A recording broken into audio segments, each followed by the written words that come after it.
আরে আপনি তো সুস্থ হয়ে গেছেন। ইউসুফ আমার জীবন বাঁচিয়েছে, আমি ওর কাছেই ঋণী। ও যদি আমার সেবা যত্ন না করতো, নিঃসন্দেহে আমি এতক্ষণে মারা পড়তাম। আমি তো শুধুমাত্র আপনাকে সামান্য যত্ন করেছি, এইটা তেমন কিছু নয়। উনি তো একেবারে মৃত্যু শয্যায় ছিলেন, ওনার বাঁচার কোনো আশাই ছিল না। আমি জানি না তোমার খোদা কেমন খোদা, শুধু এইটুকু জানি তিনি অনেক শক্তিশালী আর তোমাকে অনেক ভালোবাসেন। তুমি আমার জন্য দোয়া করলে আর তোমার দোয়াতেই আমি ভালো হয়ে গেলাম। তোমার খোদা তোমার দোয়া কবুল করে আমাকে সুস্থ করে দিলেন।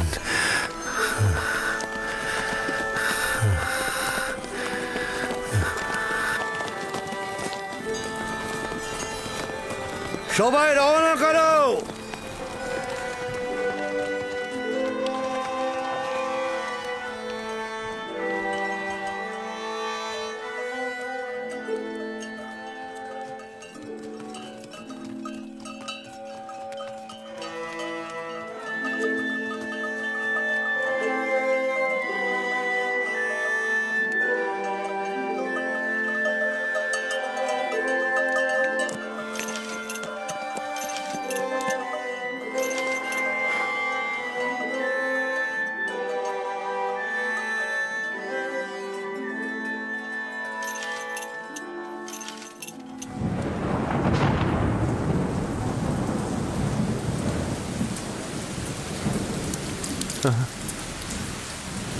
এই বৃষ্টি নিশ্চয়ই ইউসুফের ওসিলাই হচ্ছে।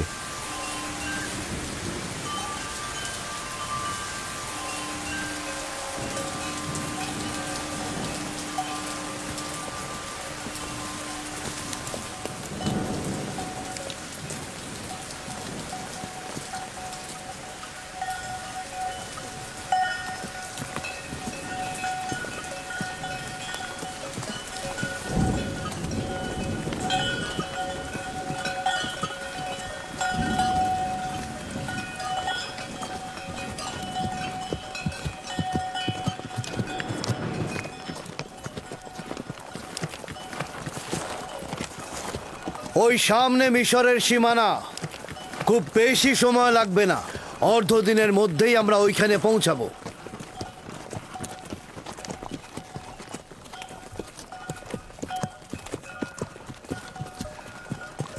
এখন পর্যন্ত যে আসলাম সীমান্ত রক্ষিত দেখিনি।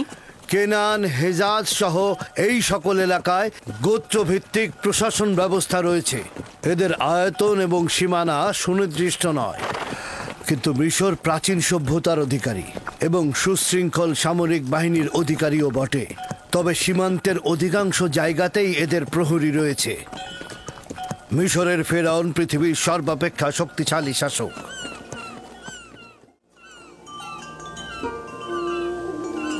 খোদাবান, আমি নিজেকে তোমার উপরে অর্পণ করেছি।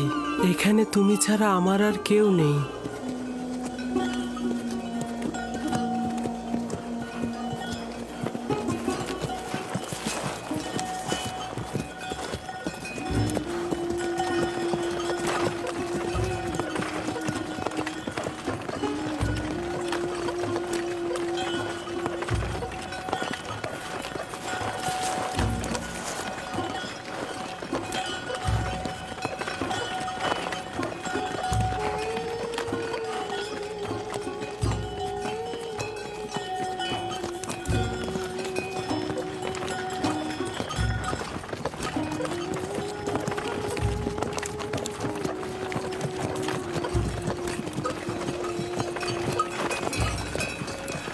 এটাই হচ্ছে মিশরের সীমান্ত।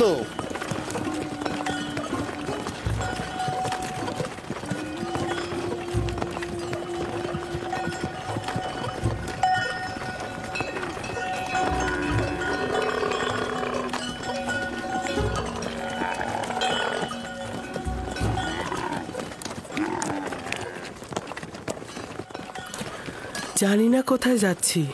এই অজানা গন্তব্যে খোদা তাআলা তুমি আমার সহায়।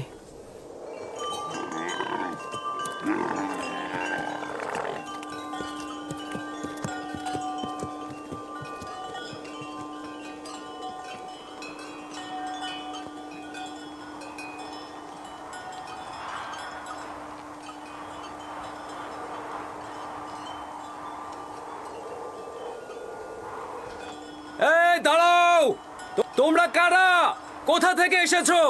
মালেক ইবনে জার, বাবেল থেকে।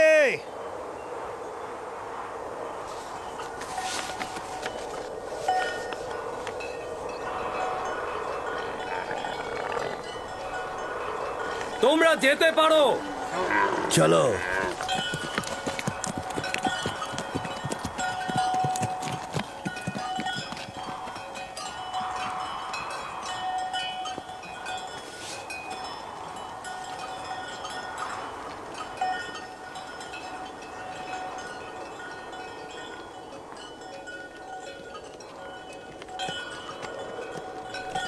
ওরা কি আপনাকে চেনে?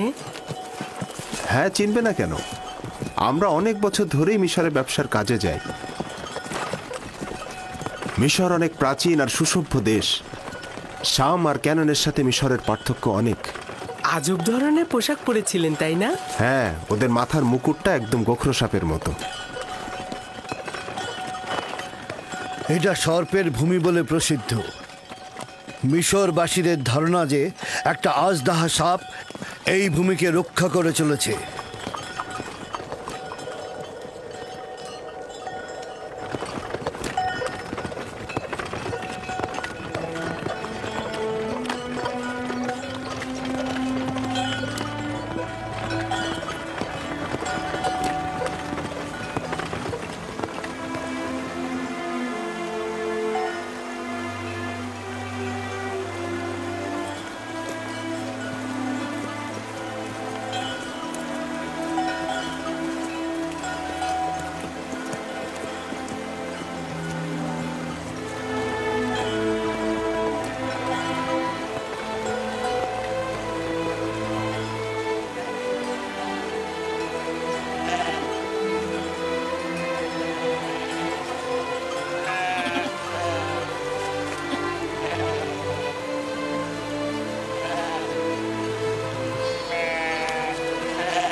আমাদেরও গরু আর ভেড়া রয়েছে, তবে এই পরিমাণ নয়। এরা অনেক সম্পদশালী, না? এই যত সবুজ ফসলি জমি আর পশুর পাল দেখছো, সবকিছুর মালিক ওদের দেবতা আমুন। মানে আসলে মন্দিরই এগুলোর মালিক।